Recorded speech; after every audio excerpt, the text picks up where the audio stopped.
Picture a simpler time. Your entire family eating breakfast together. Your father reading the newspaper, pissed off at the world. Your mother worried sick that your mere presence will piss him off even further. As he reads the paper, you read the back of the cereal box. Then a fight breaks out over the free prize from inside the box. Your father yells at your mother like it's her fault. She pushes us kids out the door and tells us not to come home until after the streetlights come on. That's 12 hours away. 12 unsupervised hours. Just you and your buddies. Welcome back, tough kids.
Many urban legends have been spawned about the craziness of the rugged 1970s and 80s childhood.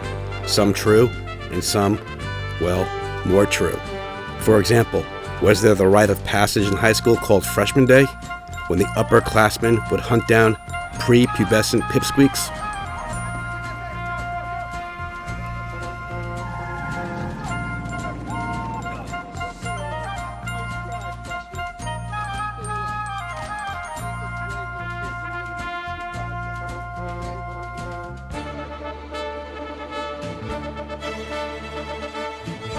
Then what about the urban legend that our stay-at-home mothers were as tough as nails and to be feared just as much as our fathers? I don't think so, creep. Mom! Carl, get in the house. Get in the house! And you, get the hell off my property.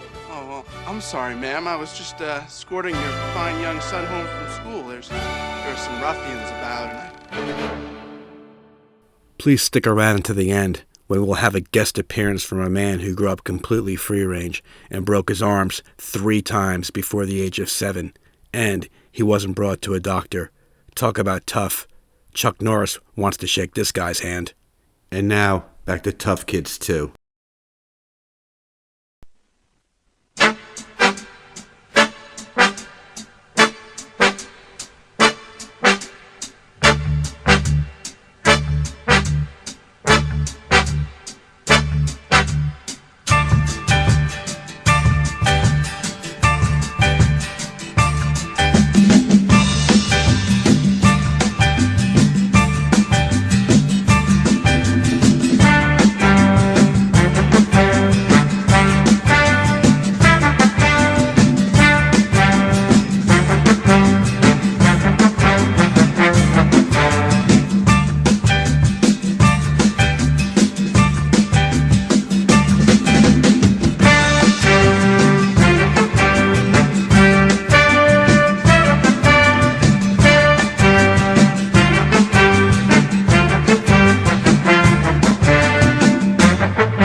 If you could build a time machine, you'd find kids knocking on doors to come out and play. You'd see kids on their bikes, mostly Schwinn, riding around all day, picking up other kids along the way. It was not uncommon to start the day with one group of friends, and by nightfall, be an entirely different group of kids. It's like we created our own living organism that kept getting replenished, and we were always playing in the street. Car, C-A-R. Strangers usually slowed down for our games.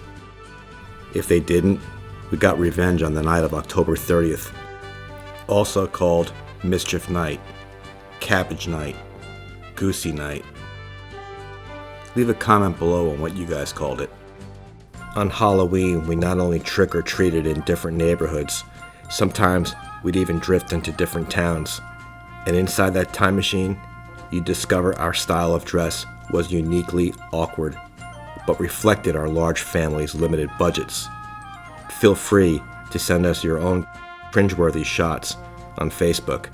We might even include them in our next video. Just remember that there's a life lesson in all these pictures.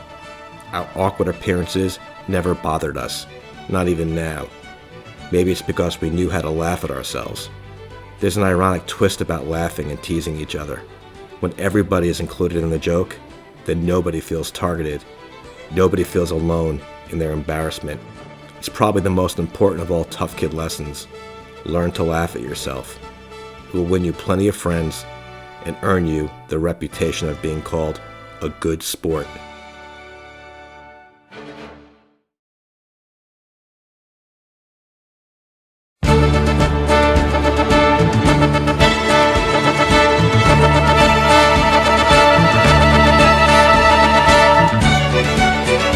In case you were curious about the face behind the voice, my name is John Mastandrea, and I'm the creator of the Tough Kid channel. Our videos look back fondly on the free-range childhood of the 1970s and 80s, when all you had to do was be a kid. It was a time for young people to explore and test their limits. I want to thank the thousands who have viewed our documentaries, given us the upvote, and subscribed. It is my hope that our message about living resiliently, free from the restrictions and protections of modern-day America, reaches many people as possible, both young and old alike. You could help by spreading the word, sharing our videos, and subscribing. Remember, we can't change the clock, but we can change the culture. Oh, and one more thing. I'm not just the creator of Tough Kids, I'm also a client. You see, I was the kid who broke my arms 3 times before the age of 7. Where were my parents, you might ask? That's its own separate video. Let's just say that my broken bones are the result of many unsupervised hours in a wonderful place called Ramsey, New Jersey. So hang in there, tough kid. From whatever generation you call childhood, you're a survivor. Oh, and if you wanted some tough kid proof,